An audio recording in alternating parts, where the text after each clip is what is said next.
Hello, and welcome to Shrink, the podcast for the mind. I'm Philippe and I talk to the people who want to have a better understanding of their issues with weight and body image.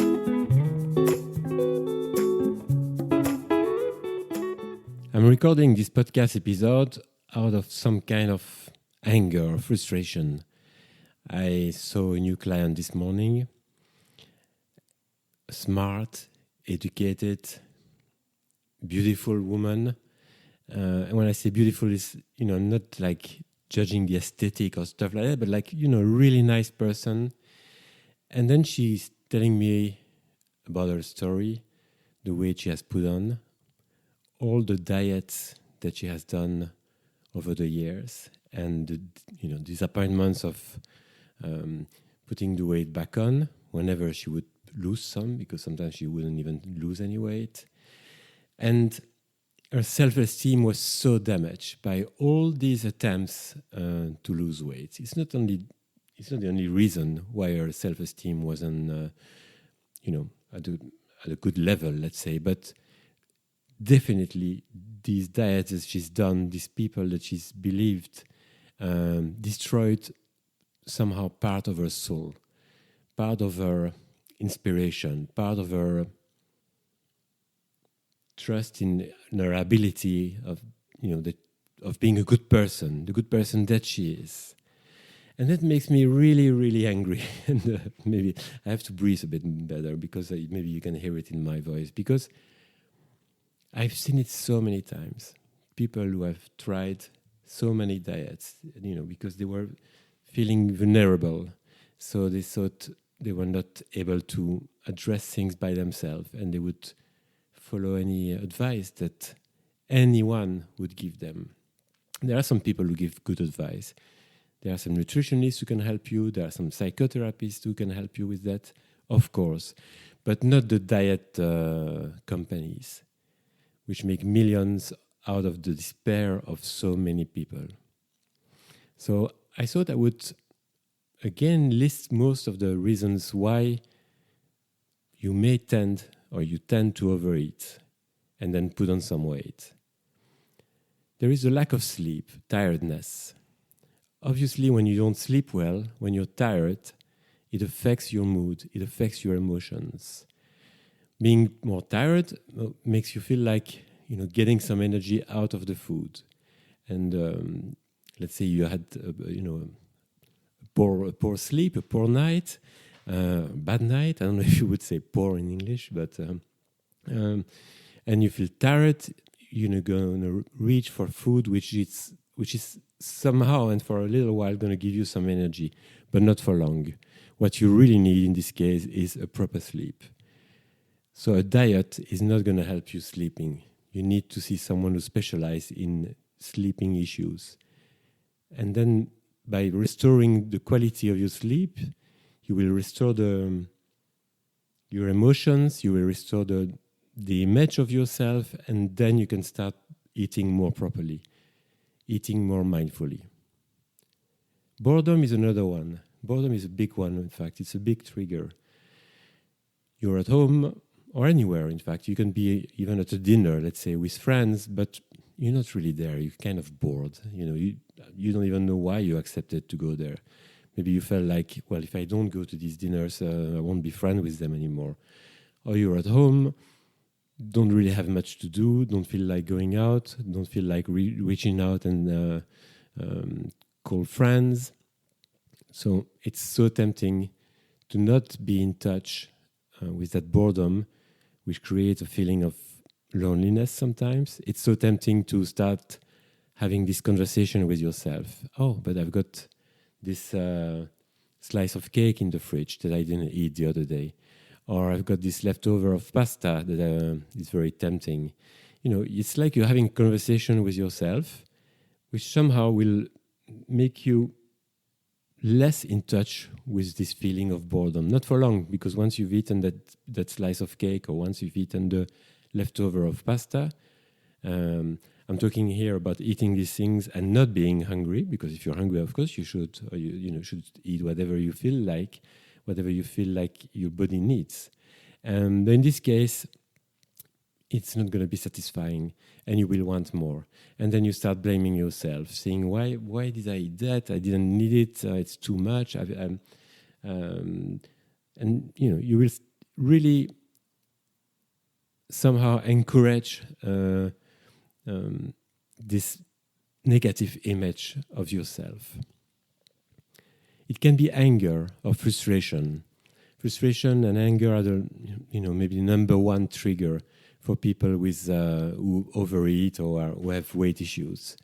There is nothing wrong with anger. It starts with something you're unhappy with, something someone has said, or something you've seen. And if you don't express your anger, if you repress it, if you keep it for yourself, instead of saying to your friend, I'm not happy with that. I'm not happy with you arriving 15 minutes late every time we're supposed to see each other. Or if you tell someone, why do you go past me in the queue? You're at the supermarket and somebody passes in front of you, and you say, I'm sorry, but you were behind me, so please get back behind me. If you don't express that, but just keep it for yourself, you will be tempted at some point, not tempted, in fact, but you will somehow turn this anger against yourself.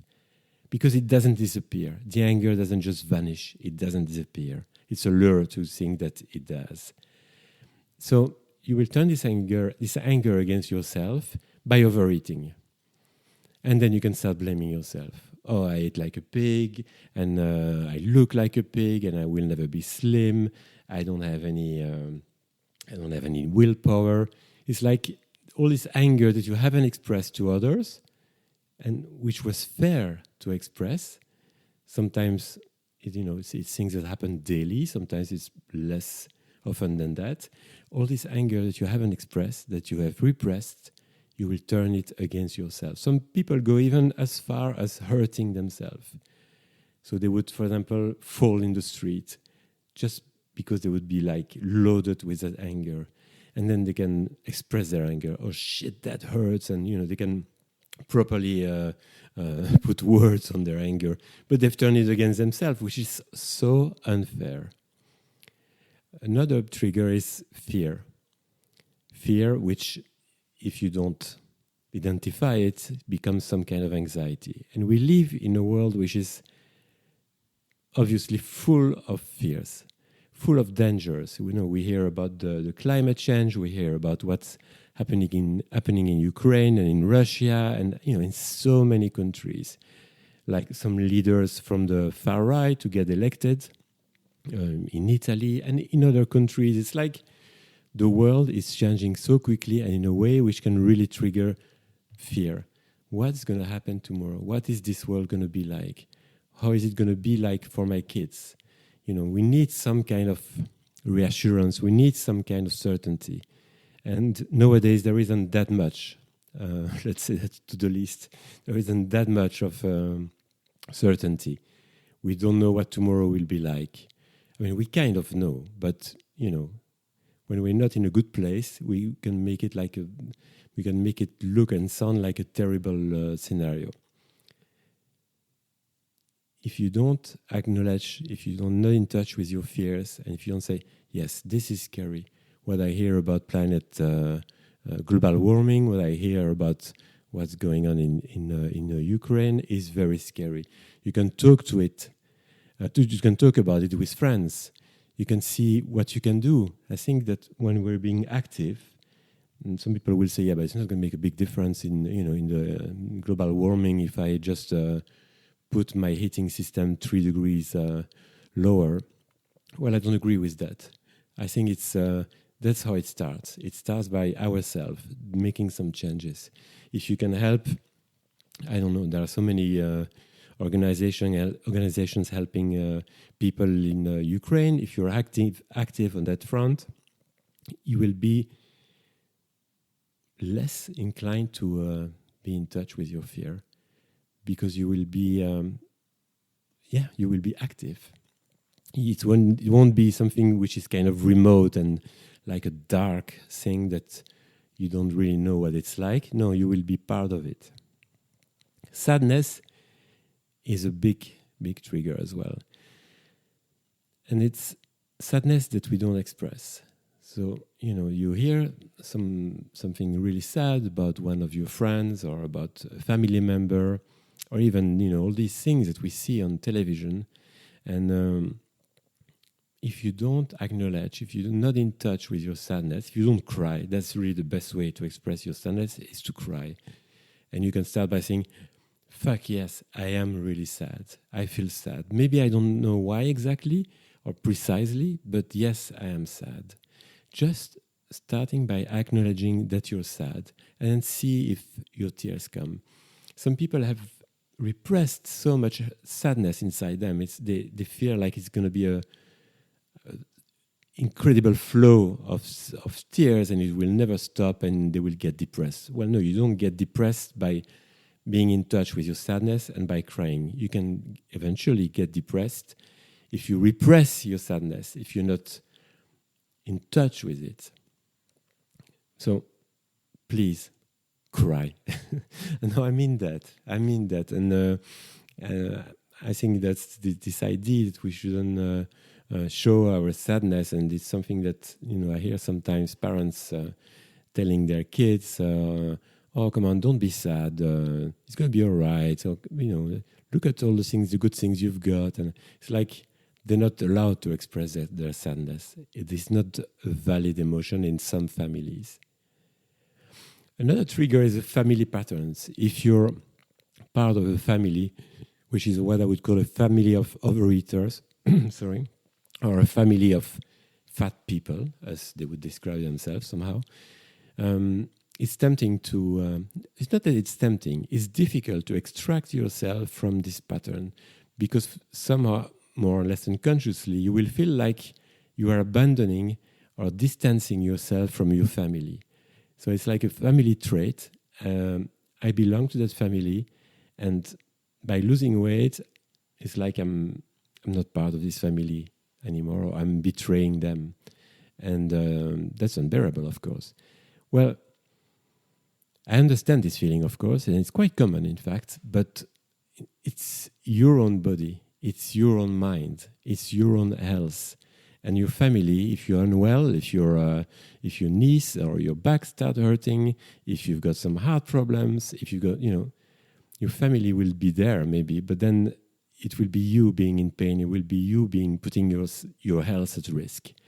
So again, I understand why it's making it more difficult, when it's a family thing. But you still deserve to be healthy. And you still deserve to have your own way of eating and the body that you want to have. Self-punishment is also a trigger. It's like you think you're not good enough.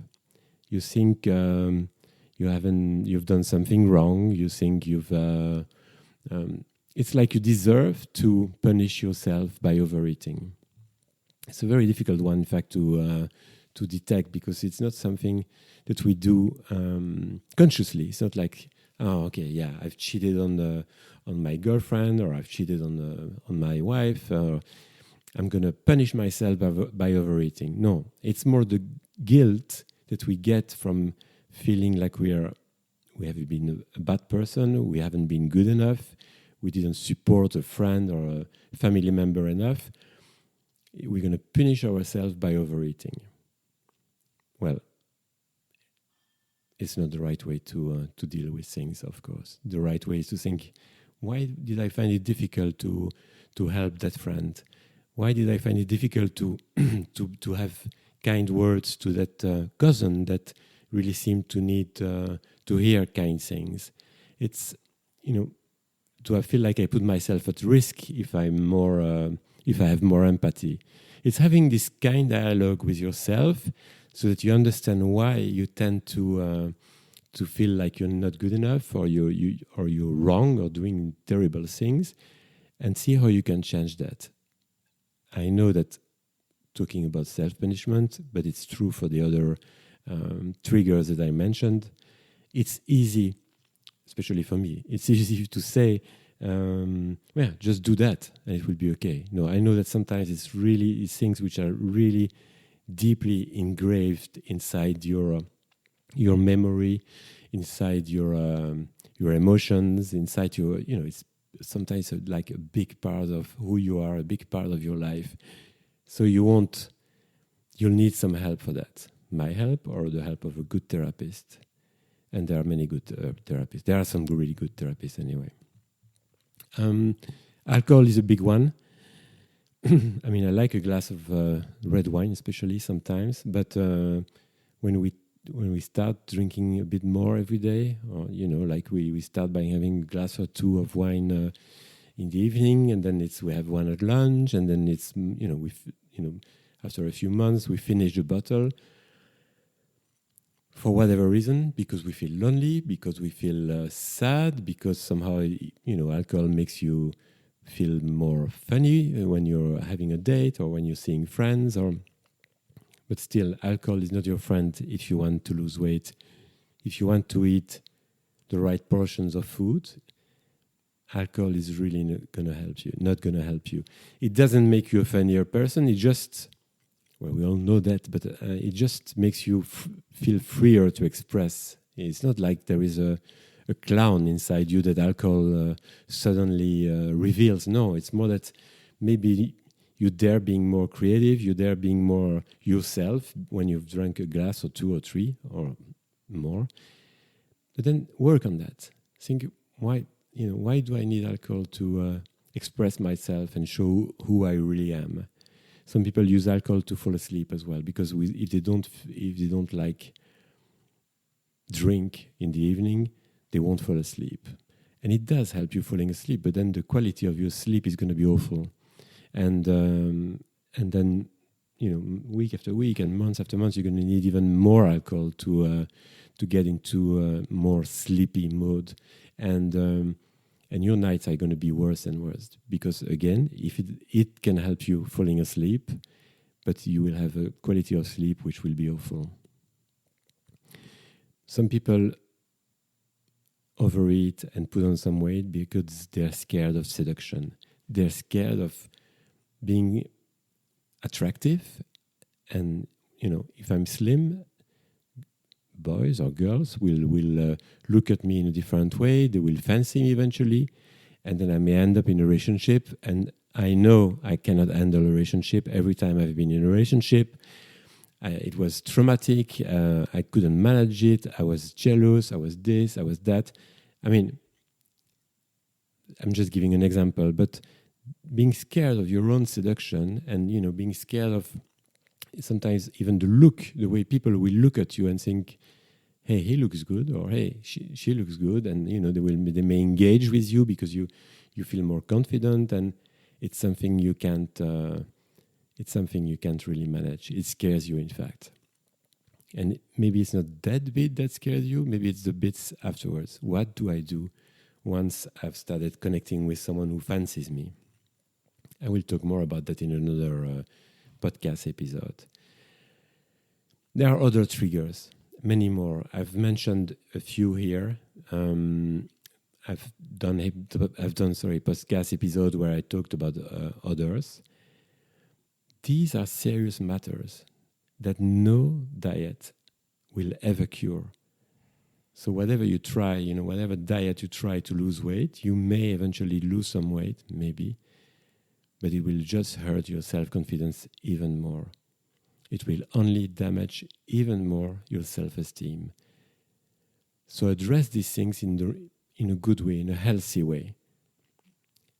Again, I know it's not easy. I know it's tempting to go for a quick fix, thinking, well, if I lose weight, it will all be fine. But that's not how it works.